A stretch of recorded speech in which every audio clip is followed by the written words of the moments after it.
Okay, to close for my part, poetry is political. Pretty much everything we do, whether we like it or not, is political. The trick that I was taught long ago was not to point fingers, but to make it a universal lesson. Because we're all guilty at one point or another. So let me leave you with a simple thing called Elegy. Dig the small grave and place the smaller body so, just so. The chill September rain and the warm human tears falling on her head will serve as the ritual washing of this puppy, barely 2 days old. Some future digger after truth, alien or human, kneeling with trowel and brush at this grave, will note in clear, careful script the wonder that a people would be so deliberate with the smallest of their God's creations and so careless of themselves. Thank you again. Well, thank you so much. My pleasure. I'm honored to be here. I'm honored that Gary was gracious enough and kind enough to invite me to read.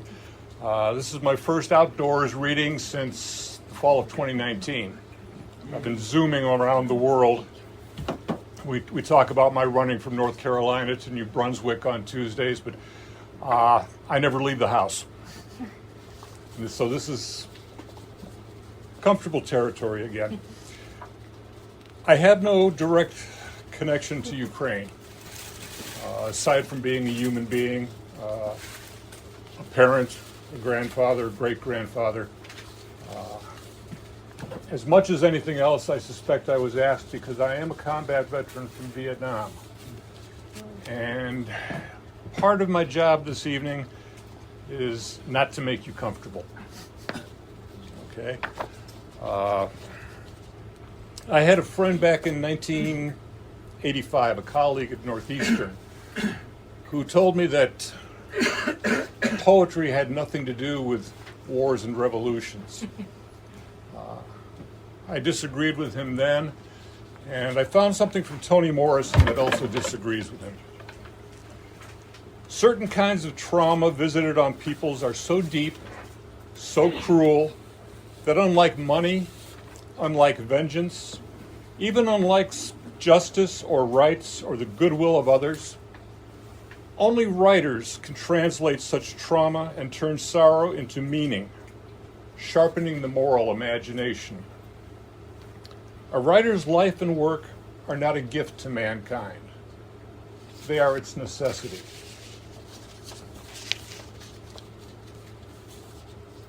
The Danube flows into the Mekong, down the Lena and along the Bear at Beaver Creek.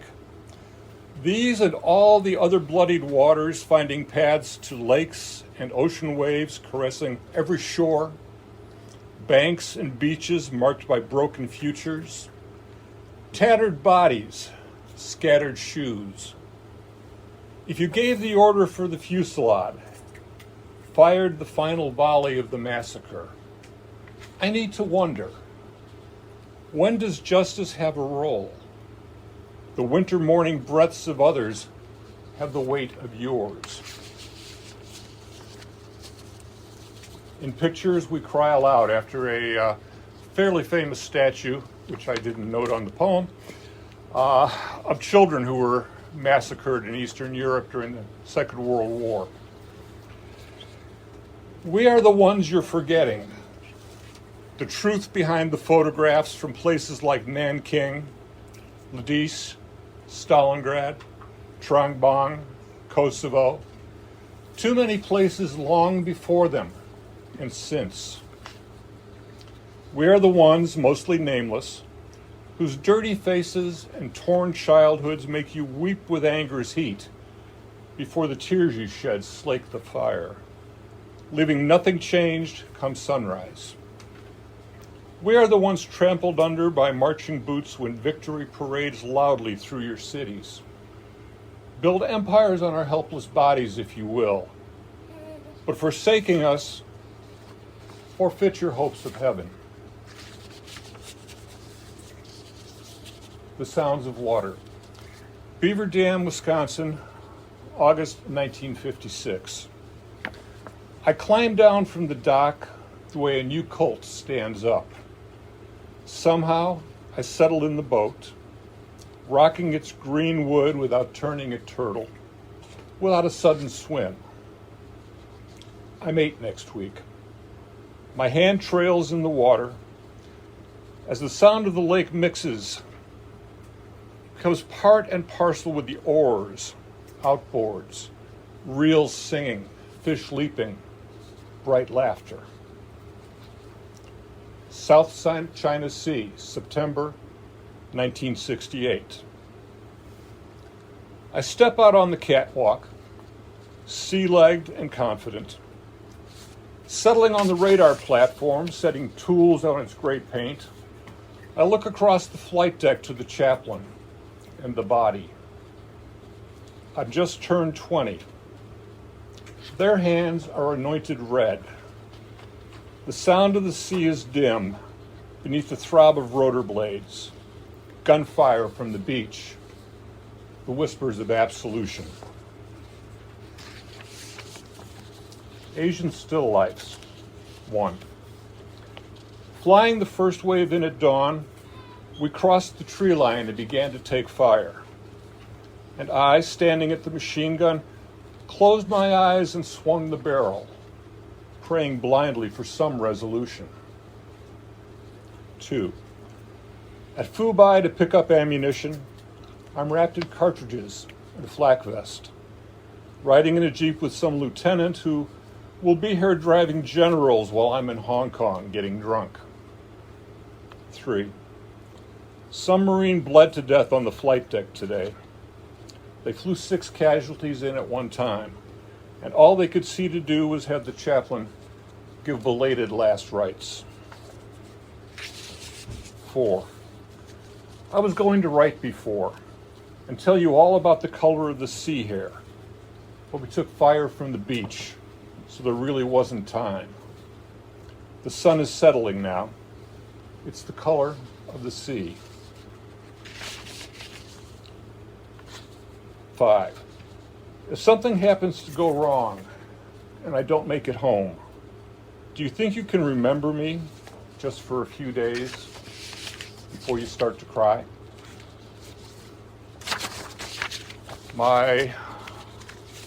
Since my wife is over there, oldest grandson served a tour in Afghanistan. Lead driver on a Marine truck convoy with mine rollers. His truck got blown up 4 times. He stopped counting the number of times that they didn't go off.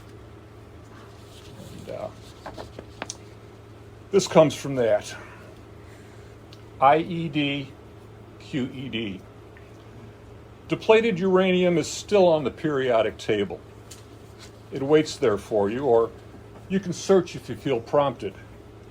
The tap of your fingers will seem a sudden silence as the sun sets. Led Zeppelin's Stairway issues from the boombox. Above and behind you at the 50, the new guy screams along, off key. You holler something to him, and you miss the signal from the sensor. The shell was stolen from a stockpile.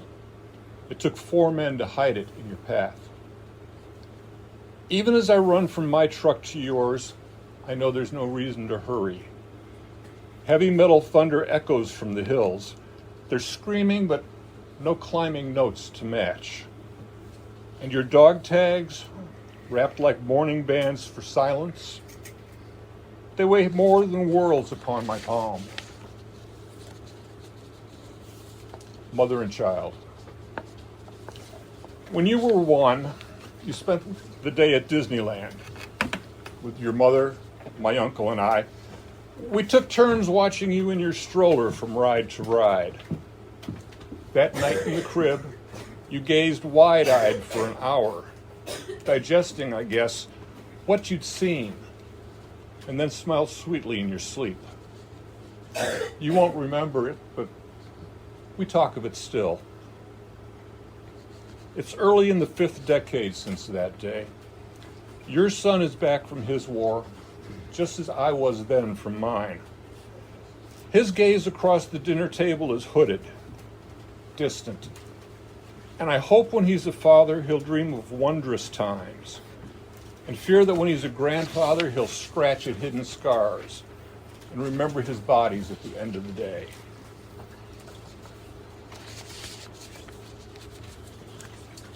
I would music make once more.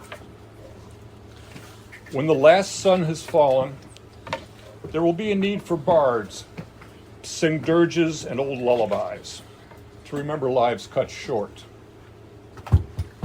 I will set down my useless rifle, take my guitar in wearied hands, and play a saint's procession to lead them to your hearts. When the last shell is fired, there will be silence unknown during the years of fighting, and a need to honor it.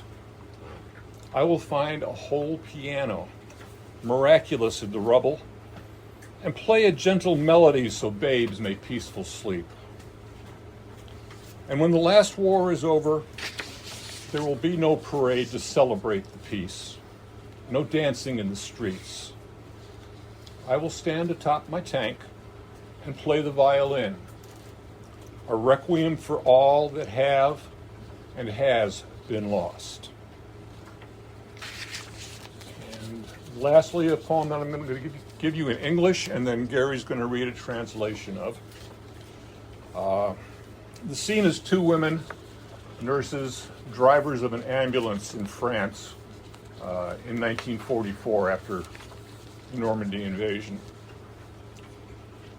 A terrible week here in so many ways.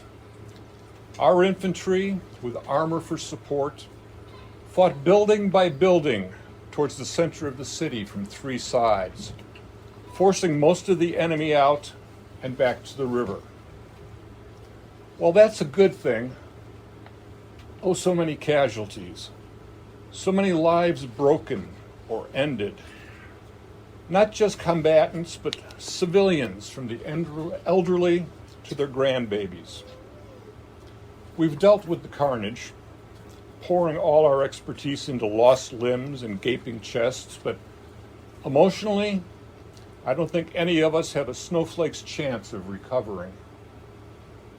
During a lull yesterday, Marie and I tried to forget. Sitting on the running board of the ambulance with our needles and balls of yarn, 2 women like any 2 women, if far from home and loved ones, in a moment of peace. This morning, a sniper got Marie. I'll write again when I can speak past the tears.